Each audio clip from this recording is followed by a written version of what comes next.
first all virtual Central Regional Contest 2021. So Mary.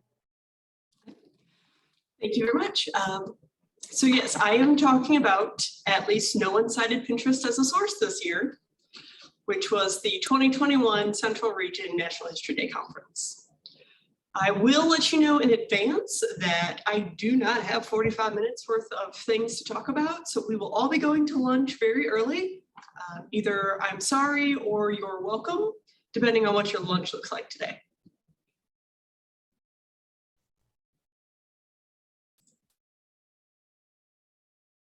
So what is National History Day? Most people listening have either heard of it or participated, either as a student or a judge. Basically, National History Day is a science fair, but for history. It began in Ohio in 1974, and it grew very quickly until the first national contest happened in 1980. At the moment, worldwide, about 500,000 students participate each year. Students from between 6th to 12th grade are given a broad overarching theme. Then they have to choose a historical topic and research it and present it and how that topic connects or relates to the theme. 2021's theme was communication, the key to understanding. Previous themes have been breaking barriers, triumph and tragedy, conflict and compromise, taking a stand. The 2022 theme is going to be debate and diplomacy. So students within that theme and with their topic, they can choose from 5 different categories to present within. These are your traditional paper, a documentary, a website. They can do a physical exhibit, which is the closest to a science fair. It's the big 3-panel exhibit we all know and love. Or they can do a performance. With the exception of papers, students can either work as an individual or as a group. And I believe the group is up to 4 members. There are other restrictions on what they can do. Generally, their topic must be at least 20 to 25 years old. And then for the documentary, website, exhibit, and performance, they also have to submit a process paper, which is a short paper talking about why they chose their theme and basically how they did the work for their project. It also includes their sources, which are supposed to be split into primary and secondary, and also are supposed to be formatted in a specific citation style. Now, the state of Missouri is split up into 9 regions, and a student will, across the country, students compete in their regional contests. They go on to the state level contest, and then if they make it through the state, they go on to the national contest. Central Missouri is basically what's there in that big blue circle. It's the Audrain, Boone, Callaway, Cole County, Cooper and Howard, Montauk, Morgan, Osage County, Pettis, and Saline. So basically it is Mexico to Fayette to Marshall, down to Sedalia, scoop through Versailles, Jeff City, Lynn, back up to Fulton. That center circle. So the number of students and schools that participate fluctuates each year. Some schools will have all of their students in a certain grade participate. Some schools, only the students in the gifted program will participate. Unfortunately, I don't have hard numbers on previous years. This was my first year coordinating. And so that information is somewhere. I just was not able to find it. We had our normal, the woman who had been our National History Day regional coordinator for many, many years, wonderful Shelley Croto. She actually retired in December. And so I was tapped pretty much at the beginning of January to take over and to run the Central Region History Day program this year. Leading up to History Day, The Missouri State Archives works a lot with students and with teachers in schools to help prepare their students, to help them narrow down their focus on their topic, decide what category they want to present in, and then also with doing their research. So the Missouri State Archives, along with many other groups that we partner with, that we create and present workshops, which normally would be in the form of in-person workshops with schools, but this year was all virtual and all videos. And then also we work with students who do research at the archives. We have several schools that will submit a list of student topics, and then archival staff, our research staff, they will kind of dig into what sources exist for those topics to help the students out. And we also, at the beginning of the year, will do a bit of a brainstorming session on, okay, this year, the theme is debate and diplomacy. So what topics are out there that will have a lot of resources that students can easily access? And yes, that top little picture there is the video that was created last year about doing National History Day performances. Although thankfully this year we didn't actually have any performances because that would have been something to try to do virtual. But all of these resources are out there for students to try to help them make a success of History Day. So the Central Region, we have for many years been doing part of our regional contest virtual. Our papers, our documentaries, and our websites would have been submitted earlier, and that would then allow judges to judge those virtually. We base this off of the Alaska contest, who does everything virtual. Having judged papers both in person and virtual, I can say virtual judging is a big ol' help for certain types of categories. It allows judges more time to read, be a little bit more mindful, a bit more thoughtful, put more time into what they're able to judge. Instead of, if you have to do this on, the day of the contest, you're generally a little bit more rushed. And then with those three paper, documentary, website, virtual categories, we were often able to interview the students over the phone, because a big part of the in-person History Day contest is the judges talk to the students. The judges get to interview the students about their topic and about their process. So I think, as having judged multiple times, I think this face-to-face interview is really important for the students, because again, we're talking, what is sixth grade? That's like 12-year-olds to 18-year-olds. These are people who have their entire lives been told, don't talk to strangers, but they're getting into this age where they're expected to talk to strangers. Especially, if you go up to the counter, talk to the cashier, a lot of these students are getting their first jobs, so they're expecting to be interviewed, but they don't a lot of times have the comfort or the skills to do that. So having these in-person, brief, low pressure, low stakes interviews with judges, I think is really helpful for the students. And so unfortunately, that was something that was missed this year with being all virtual. Because in a normal year, the exhibits and the performances would have been presented in person. The regional contest is usually in Columbia. As you can see from the picture there, we pack everybody into a gym. They get to show off their exhibits. People doing performances go to an auditorium and get to perform to the judges and to an audience.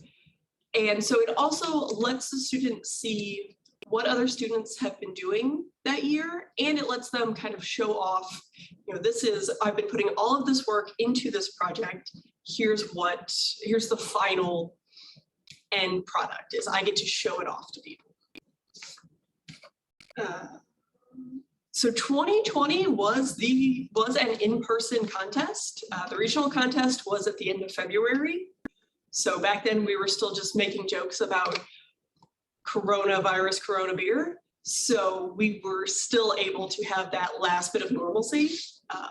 The state contest that year, I believe, was all virtual because that happened later in April. So going into 2021, we had the Missouri State Archives and the regional contest, we had that background of part virtual, but it was still a bit of an adjustment getting it all virtual. So in 2021, I came in January. And so I don't actually know what the discussions were like with the teachers deciding, are we going to do this virtual? Are we going to do it in person? Can we do it virtual? Are the teachers still able to host or to support a National History Day? But we made it. It was a smaller year. We had 103 students total from 7 different schools doing 84 different projects. And I gotta say, I was very proud of all of the students and all of the teachers. The students especially, really, they were dealing with a lot of virtual and in person and hybrid schooling. They were in and out of quarantines. Their teachers were in and out of quarantine, but they really came through. And I think actually the students and the teachers had a lot easier time of it than I did. We used a website called Z-Fairs, which is normally used to host virtual science fair contests. And it worked really well. There were the normal technical issues that we have all been dealing with for the past year and a half. People were making duplicate accounts. They were forgetting passwords, getting locked out. I know I accidentally locked out several categories at one point because I had the dates wrong. Files got uploaded to weird places. Also, kind of looking back at it, students had a lot of leeway for really my I guess, philosophy on it was whatever gets them to finish and whatever gets them done. So whatever format they can get their project into will be great, and I will deal with it on the back end. And actually the students came up with a really good way of showing their exhibits, because that was the one that was really the biggest question. How these students are making these big 3D physical exhibits. How do we take that and make it virtual?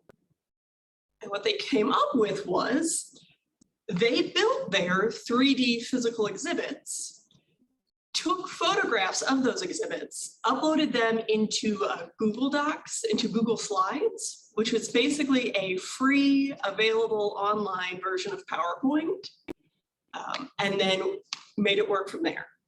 So most students would take a picture of the whole exhibit, so the judge could get a first impression of how the whole thing looked working all together. And then they would take photographs starting, like you can see here, all right, left top corner, left bottom corner, center bottom, and then stitch those together into basically a PowerPoint that then they could either link directly to the PowerPoint, or they could convert it to a PDF and upload the PDF.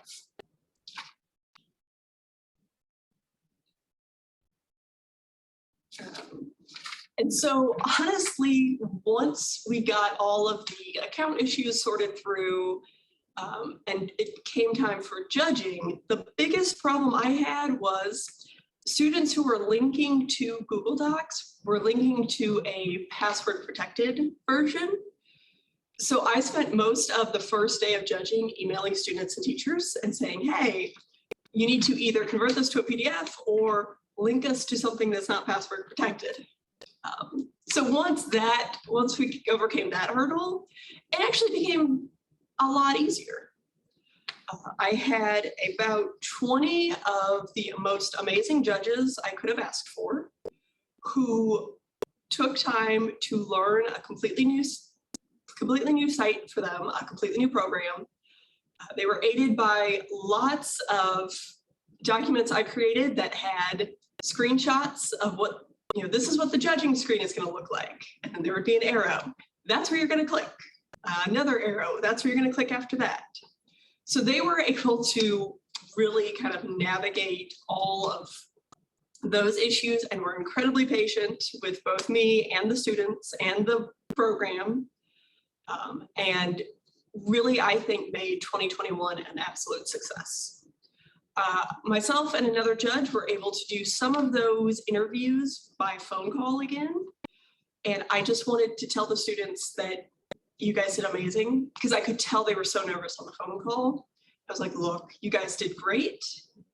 We're just going to talk through this a little bit. So I had to keep a little bit of, judging professionalism, but I just wanted to reach through the phone and give them all a hug and say, you guys were fantastic. I even had one student, the teacher emailed me the morning, after the deadline and said, I have a student, he's freaking out. His internet went down. And so he had to wait until the morning for his mom to drive him to school so he could upload his project. Would you allow him to still be part of the contest, even though he was a bit late? Well, it just made me think of the internet I grew up with and the internet I would have if I still lived with my parents. And I was like, yes, he did all of that.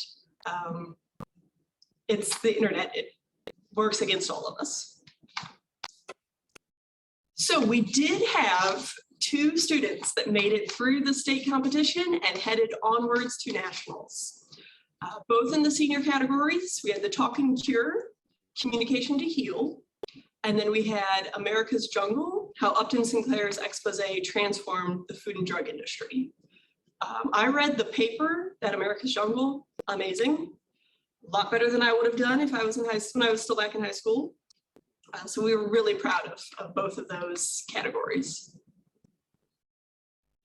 So what does 2022 look like for the virtual program? Well, I will be stepping back to being just a regular judge, and a much more capable woman will be stepping in. We have Elizabeth Ray, who is our new outreach archivist at the State Archives. She is going to be coordinating for 2022. It will be all virtual again. And this is my plea for everyone. If you can, please volunteer to be a judge, either for the Central Region or for your own region that you're in. And then also for the state contest, if you can. Those are the contact information for the judges or for the coordinators of the different regions that there is contact information for. The Northeast region and the Southeast region don't have, at least they didn't have a dedicated person that I could find when I was doing this up. So maybe contact Maggie Mahan, who's there at the bottom. She is the state contest coordinator. Wonderful to deal with, absolutely fantastic. But yes, judging is so much fun. You will read or view a lot of interesting things as you see how these students, what they think is the most important part of a historical event, and then how they can connect that event to the theme. I have to say, a couple years ago, I read a paper. The opening line is, hand to God, the best opening line I've ever read. It was, Adolf Hitler made a lot of bad mistakes in his life. I'm like, you know what? This 8th grader just summed up like 10 years of German history in one sentence. So unfortunately, that is all I have. If anyone has any questions, comments, anything they want to talk about. If you're listening to this and you were a judge this year, thank you so much. Please volunteer to be a judge again next year. It is a lot of fun, mostly painless. And the button there is the source of the title for today. Several years ago, we were judging papers and I had a coworker who was sitting just the desk over, and out of nowhere, I hear her go, Pinterest is not a source. And I look over and she's doing one of these. A student had cited an image just as Pinterest.com. So I will leave it at that. Thank you, Mary. That's sounds like you overcame a lot of challenges, but it all worked out in the end. And you know, Yeah, looking back, it wasn't as bad as it was when I was in the thick of it. I whispered the F word under my breath a lot, but honestly, looking back, I think it went well for the students, which is the important part. definitely. Again, if anyone has any questions, you can put them in Q&A. So everyone feels much more confident now, you think, about doing these virtually? Oh yeah, yeah. I think this year's push through really helped the students and the teachers. So I think coming up into 2022, the teachers are going to really have a better handle on it. Although I say better handle on it, they had a really good handle on it this year. And hopefully we will have more students participating in 2022. Hopefully the teachers in the schools have realized this is something that they can do and that they should do because of what it gives to the students in terms of their researching skills, their historical skills, things like that. So we have some questions coming in. What do the winners get? Satisfaction of winning. The top 3 students in each category, or the top 3 projects in each category will go on to the state competition. There were also 2 $100 scholarships through the Columbia Human Rights Council that were given to specialty students, or given to projects that were nominated by the judges. And I don't know if they win anything at the state contest or if they win nationals, but mostly it is the confidence and the knowledge that they were the best in their region. Oh, and they get a certificate. So another question is, how much coordination is there between the regional and state coordinators? A lot. I know Maggie saved my bacon a few times because I would email her about Z fairs, and I would just be in I've been trying to figure this out for hours and I don't know what I'm doing wrong. And she would email me back with you clicked on this button instead of that button. And so she really helped out a lot with coordinating, figuring out Z fairs, getting students from the regionals to the state. And what kind of feedback did we receive from students and teachers about the virtual format? They liked it. I think for the students, it was same old, because they've both been, these students have grown up on the internet, so they have grown up with doing virtual and doing things online for school, especially with what they went through in 2020. The teachers, I think, also really liked Z fairs as far as the way it is a pretty clean, pretty intuitive interface.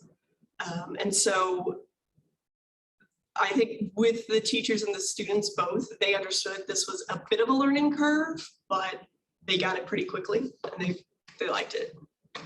I know the teachers were very excited that we were still doing National History Day, even though it did have to be in a different format. And the students, the ones I interviewed, they liked it, and they, kind of mentioned the various internet issues that they had. But all in all, I think most students and teachers went away pretty happy.